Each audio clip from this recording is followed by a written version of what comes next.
journey to this place, how I, like so many of you, followed the call of the tree changer's dream, swung off the highway of city life and decided to call Berry, the town of trees, my home.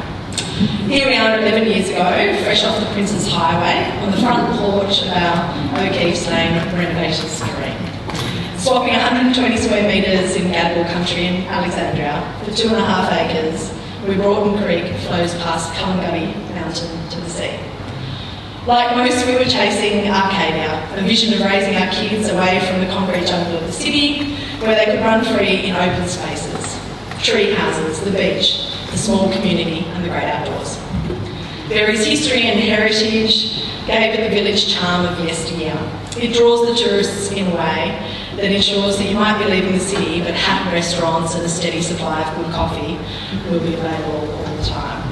But mostly the move was about time in nature, the ability to do crazy things, like ride horses through the forest and gallop along the beach with your kids.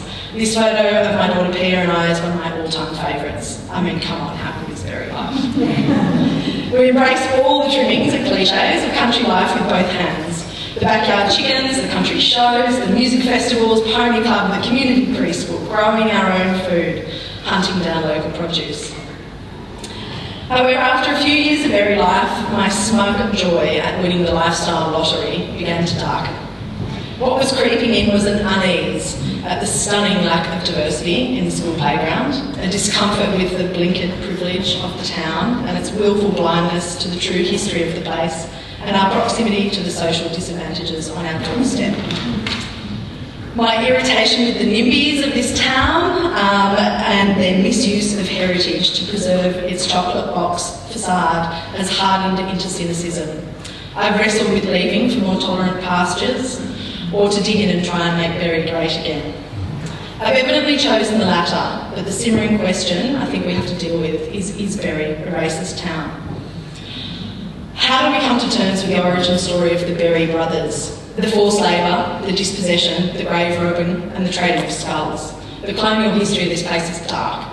It's not a romantic story of two brothers on the original tree change adventure. It's a violent story of frontier wars, which on the south coast started with seizing of this place. This is not a should story.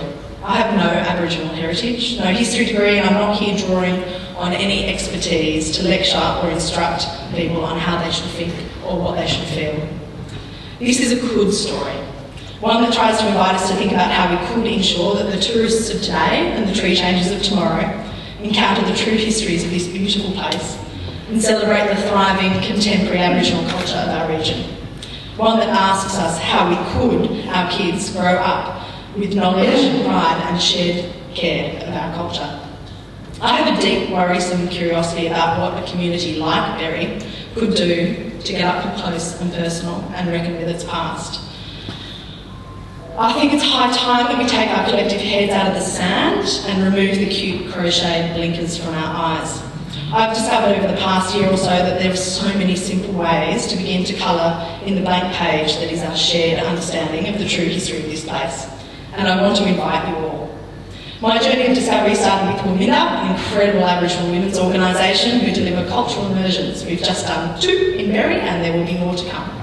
They're a process of decolonisation, a chance to hear local history from an Aboriginal perspective. Put your money where your mouth is and try out one of the incredible cultural tourism opportunities on our doorstep. This is my mum at the smoking ceremony at the start of a beautiful walk on country hosted by Gadigal Murray that our whole family enjoyed recently. Hold space for Aboriginal voices. The David Berry Hospital is due to be given back to the people of Berry in 2026. It's where Uncle Tom was born. What happens with it must privilege Aboriginal histories and preferences. When it comes to it, back their vision with courage. Let's support the use and application of local language where Aboriginal people want it to be used, especially in our preschools and our schools. We're on the lands of the Dezarnaulds-speaking people. Just south, it's Durga. Next year, this country will be asked to respond to the generous Uluru Statement from the Heart at a referendum on constitutional change. It's now that we must lean in and step up with courage to be the allies that are going to be needed to get a yes vote over the line. I would like our town to ask itself as I did, if not now, when? And if not me, then who? Now, I don't mind public speaking, but I can't actually remember ever being more nervous, honestly, about a speech than now. The courage has come from listening, learning and connecting. I want to acknowledge Uncle Tom. His encouragement is why I'm standing here tonight.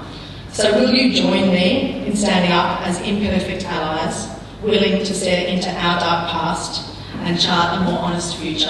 I ask you, will you stand?